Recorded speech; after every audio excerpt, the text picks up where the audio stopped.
कर्जा उठा रहे हैं, जितनी भी हमारी सरकार ने 3 साल में कर्जा उठाया वो पिछली सरकारों के 75,000 करोड़ का कर्जे का ब्याज। लोन लिमिट बढ़ाने के लिए दिल्ली जाएंगे सीएम सुक्खू।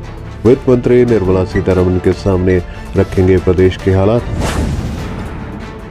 पीएम के राहत पैकेज पर प्रोसेस करवाने पर भी होगी बात। 16वें वित्त आयोग और अन्य मंत्रालयों से भी होगी चर्चा। 28 को 2 दिवसीय दौरे पर पहुंचेंगे देश की राजधानी में। वहीं पर वित्तीय संकट से जूझ रही सुक्खू सरकार 200 करोड़ का फिर लेगी ऋण। वित्तीय संकट से जूझ रही हिमाचल प्रदेश की सरकार एक बार फिर से 200 करोड़ रुपए का ऋण लेने जा रही है, जिसे 6 साल में चुकाना होगा। इस ऋण के बाद राज्य सरकार पर कुल कर्ज 1,01,775 करोड़ रुपए हो जाएगा। सरकार इस राशि का उपयोग विकास कार्यों के लिए करेगी। राज्य सरकार केंद्र से ऋण लेने की सीमा बढ़ाने की मांग कर रही है। कठिन वित्तीय हालात के बीच राज्य सरकार एक बार फिर से 200 करोड़ रुपए का ऋण लेने जा रही है। कर्ज की यह राशि 6 वर्ष की अवधि के लिए ली जाएगी, यानी 29 अक्टूबर 2031 तक इस ऋण की राशि को वापस करना होगा। इसके लिए नीलामी प्रक्रिया 28 अक्टूबर को पूरी कर ली जाएगी। राज्य सरकार के खाते में 29 अक्टूबर को ये राशि आ जाएगी। 200 करोड़ का ऋण लेने के बाद हिमाचल प्रदेश पर करीब 1,01,775 करोड़ रुपए का कर्ज हो जाएगा। हिमाचल पर पहले ही 1 लाख करोड़ रुपए से अधिक कर्ज चढ़ चुका है, जो भविष्य के लिए सुखद हालात नहीं है। वित्त सचिव की ओर से जारी अधिसूचना में कहा गया है कि इस राशि को विकास कार्यों में खर्च किया जाएगा।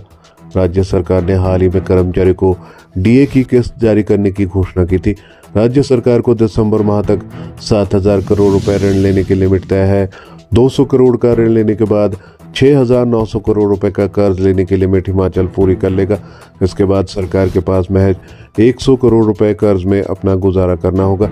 राज्य सरकार लगातार केंद्र के समक्ष ऋण लेने की सीमा बढ़ाने की मांग कर रही है, लेकिन केंद्र ने इसमें अभी तक कोई छूट राज्य को नहीं दी है। मौजूदा समय में सरकार को प्रतिमाह करीब 2800 करोड़ रुपए की प्रतिबद्ध देनदारियां निपटानी होती है। ऐसी स्थिति में सरकार ने 3% डीए भी जारी कर दिया है। कर्मचारी पेंशनर्स के खाते में डीए जारी कर दिया गया है। 1 नवंबर 2025 से कर्मचारी को सैलरी और पेंशन के साथ 3% डीए भी दिया जाना है। ऐसी स्थिति में सरकार ने वित्तीय हालात को सुधारने के लिए 200 करोड़ ऋण लेने का फैसला लिया है। हिमाचल के मुख्यमंत्री सुखविंदर सिंह सुक्खू कैबिनेट की बैठक करने के बाद अब दिल्ली दौरे पर जा रहे हैं। वे 28 अक्टूबर को दिल्ली पहुंचेंगे और 29 अक्टूबर तक केंद्रीय मंत्रालयों में हिमाचल के मामलों पर मुलाकात करेंगे।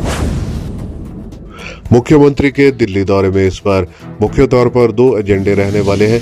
एक तो मुख्यमंत्री राज्य की लोन लिमिट बढ़ाने के लिए केंद्रीय वित्त मंत्री निर्मला सीतारमण से मुलाकात करेंगे और दूसरा प्रधानमंत्री द्वारा घोषित 1500 करोड़ के आपदा राहत पैकेज को प्रोसेस करवाने पर भी बात की जाएगी। दिल्ली रवाना होने से पहले मंगलवार को सोलन जिला के ममलीक का दौरा मुख्यमंत्री करने वाले हैं। ममलीक से जुब्बड़हट्टी एयरपोर्ट पर लौटने के बाद यहीं से मुख्यमंत्री सुखविंदर सिंह सुक्खू दिल्ली के लिए रवाना होंगे। वह केंद्रीय वित्त मंत्री निर्मला सीतारमण से हिमाचल को इस वित्त वर्ष में अतिरिक्त लोन लिमिट देने की मांग करेंगे। राज्य सरकार 3% अतिरिक्त लोन की डिमांड कर सकती है। इसके पीछे 2 कारण बताए जा रहे हैं। एक तो वित्त आयोग से मिलने वाली रेवेन्यू डेफिसिट ग्रांट इस साल सबसे कम है और दूसरा बरसात में प्राकृतिक आपदा के दौरान हिमाचल को काफी नुकसान हुआ है। यदि वह अतिरिक्त लोन लिमिट मिल जाती है तो 31 मार्च 2026 तक राज्य सरकार ट्रेजरी का सामान्य प्रबंधन कर पाएगी। अगले वित्त वर्ष से नए वित्त आयोग की सिफारिशें लागू हो रही हैं, जिसमें कुछ राहत की उम्मीद है। सरकार का सर्वेक्षण करवाया गया जाए जिसमें हमें सफलता मिली। आज 5 स्टेट में अगर हम अच्छे हैं तो आप अंदाजा लगाइए, गंभीर आर्थिक स्थिति के बाद भी हम प्रदेश के लोगों की सेवा कर रहे हैं और उसमें आत्मनिर्भर बनाने की दिशा में हम आगे बढ़ रहे हैं। ये नीतिगत बदलाव ही है कि आज प्रदेश में कभी प्राकृतिक खेती को बढ़ावा देने के लिए कभी एमएसपी की नहीं सोची गई। हिमाचल प्रदेश हिंदुस्तान का पहला राज्य है जहां प्राकृतिक रूप से उगाए हुए गेहूं को, मक्की को, कच्ची हल्दी को और जौ को स्पोर्ट प्राइस दिया जा रहा है। हिमाचल प्रदेश हिंदुस्तान का पहला राज्य है जहां दूध का समर्थन मूल्य दिया जा रहा है। तो हिमाचल प्रदेश हिंदुस्तान का पहला राज्य है जहां अनाथ बच्चों को सरकार ही माता है और सरकार ही पिता, चिल्ड्रन ऑफ द स्टेट का दर्जा देकर कानून बनाया गया है। तो सारा जो एचडीआर की रिपोर्ट्स है वो हमारे सामाजिक को, हमारी डेवलपमेंट को, हमारी पॉलिसीज को 2.5-3 साल से जो हमारी पॉलिसी है उसको इंगित करती है। और मैं यूएनडीपी का जो इंडिपेंडेंट है उसका भी धन्यवाद करना चाहता हूं कि आपने जो धरातल पर जाकर जो उन्होंने प्रेजेंटेशन दी और पाया कि सच में सुधार हुआ है और जो गंभीर चुनौती का सामना आपदा में हिमाचल प्रदेश की सरकार ने किया उसको भी पहले नीति आयोग ने भी सराहाया था, वर्ल्ड बैंक ने भी सराहाया है और आज इस रिपोर्ट के माध्यम से यूएनडीपी ने भी हमारे जो प्रयास आपदा प्रभावित परिवारों को बसाने के लिए किए गए हैं उसको इस यूएनडीपी की रिपोर्ट में भी सराहा गया। बढ़ाया जा रहा है उस पर क्या केंद्र पर्यावरण को नहीं, पर्यावरण में तो हम अपने पहले बजट में था, जब मैंने पहला बजट प्रस्तुत किया था उसमें मुझे बजट के थोड़ा जानकारी कम थी, अब तो पूरी जानकारी है। और जो हमने भ्रष्टाचार के चोर दरवाजे बने हैं वो ई टैक्सी पर खर्च कर रहे हैं, सौर ऊर्जा पर खर्च कर रहे हैं और जो सामाजिक सुरक्षा उस पर खर्च कर रहे हैं। ये पैसा पहले भी बचाया जा सकता है। भारतीय जनता पार्टी ने हिमाचल प्रदेश में जितनी प्रदेश की संपदा को लुटाया है और जिस प्रकार से लुटाया है वो उसकी मैं कहानी आपको नहीं सुना सकता, आने वाले समय में पूरी कहानी विस्तृत सुनाएंगे। बस आज पर्यावरण से संबंधित है। बहुत बहुत धन्यवाद। क्या केंद्र से कोई एक्स्ट्रा मदद मिली?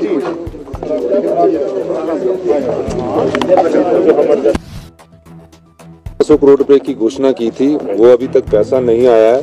मैंने भारतीय जनता पार्टी के सभी नेताओं से एक बार फिर अनुरोध करता हूं, हिमाचल के आपदा प्रभावित परिवारों के लिए अगर हमें प्रधानमंत्री जी के पास उनके इकट्ठे होकर उनके नेतृत्व में जाने के लिए तैयार हूं तो मैं उसको भी स्वीकार करने के लिए तैयार हूं। मैं चाहूंगा कि सभी सातों सांसद, सारे भारतीय जनता पार्टी के विधायक और सभी मंत्रिमंडल के सदस्य और विधायक हम सब चलते हैं कि भारतीय जनता पार्टी की केंद्र में सरकार उन्हीं के नेतृत्व में चलते हैं, हमारी कोई ईगो नहीं है। और हमें जो 1500 करोड़ रुपए देने की बात की थी वो 1500 करोड़ रुपए हमें मिले ताकि हम आपदा प्रभावित परिवारों को जल्दी से जल्दी तेजी से काम कर सकें। मैं कल दिल्ली जा रहा हूँ। मैं फाइनेंस मिनिस्टर निर्मला सीतारमण जी से मैंने मुलाकात करूँगा। हमारे 16 फाइनेंस कमीशन से मेरा ख्याल पहले ऐसे मुख्यमंत्री होंगे जो 5वीं बार उनसे मिलने जा रहे हैं, उनसे अभी टाइम मांगा है। और निश्चित तौर पर फाइनेंस मिनिस्टर के पास हम बताएंगे कि जीएसटी लगने से पहले हमको 4,500 करोड़ वैट और एक्साइज का आता था। जीएसटी लगने के बाद से हमें स्टेट को कितना नुकसान हुआ। हालांकि उन्होंने जीएसटी कंपनसेशन सेस 3200 करोड़ हर साल दिया, 2017 में 3200 करोड़ दिया, 2000 जून 22 तक 3200 करोड़ देते रह गए। लेकिन 5 साल देने के बाद उसके बाद हमारे को जीएसटी कंपनसेशन से कोई ज़्यादा लाभ नहीं हो रहा है। और कभी ज़िंदगी में हमें जीएसटी लगने से कभी लाभ भी नहीं होगा। वो इसलिए नहीं होगा कि जीएसटी जो है वो कंज्यूमर बेस्ड है, यानी कंज्यूमर हमारे पॉपुलेशन ही 75 लाख है। तो 75 लाख में जो हमारा आदमी कोई एक कुरकुरे का पैकेट खरीदता है या कोई और जो पैकेट खरीदता है जिस पर जीएसटी लगता है, कोलगेट लेता है, ब्रश लेता है, तो वो खरीदेगा तो उसमें जीएसटी तब लगता है। हम प्रोड्यूसर स्टेट फार्मास्यूटिकल में है। 35% जो फार्मास्यूटिकल की इंडस्ट्रीज है एशिया की हिमाचल प्रदेश में है। वहाँ से पहले जहाँ में बद्दी के एरिया से 3.5 और 4,000 करोड़ रुपया जीएसटी आता था, अब घटकर वो सिर्फ 150 करोड़ रुपया रह गया। तो उस सिलसिले में भी मैं माननीय निर्मला सीतारमण जी के पास अपनी बात रखूंगा। बाकी हम चाहेंगे कि जो हमने सरकारी कर्मचारी और एडिशनल अधिकारियों को ओल्ड पेंशन स्कीम दी है और 2000 ओल्ड पेंशन स्कीम देने के बाद से जब से उन्होंने हमारा जो additional boring Bharatiya Janata party के समय मिलती आई थी 1600 करोड़ की, उसको पुनः बहाल करने की बात हम करेंगे और एक्स्ट्रा 2% एडिशनल बोरिंग की बात करेंगे ताकि प्रदेश के जो आने वाले 3-4 महीने हैं उस स्थिति से हम आगे लड़ाई लड़ सके। क्योंकि आज जो भी हम अभी कर्जा उठा रहे हैं, जितनी भी हमारी सरकार ने 3 साल में कर्जा उठाया, वो पिछली सरकारों के 75,000 करोड़ का कर्जे का ब्याज उठाने के लिए दिया है और मूलधन देने के लिए दिया है। तो कैसे एक हम सरवाइव करना है उस दृष्टि से हम बात करेंगे। हम प्रदेश की संपदा की लड़ाई लड़ रहे हैं। अभी सफलता हम देखते हैं, मिली तो नहीं है, लेकिन हम कोशिश कर रहे हैं। सर पर्यावरण को बचाने के लगातार आप प्रयास की बात करें।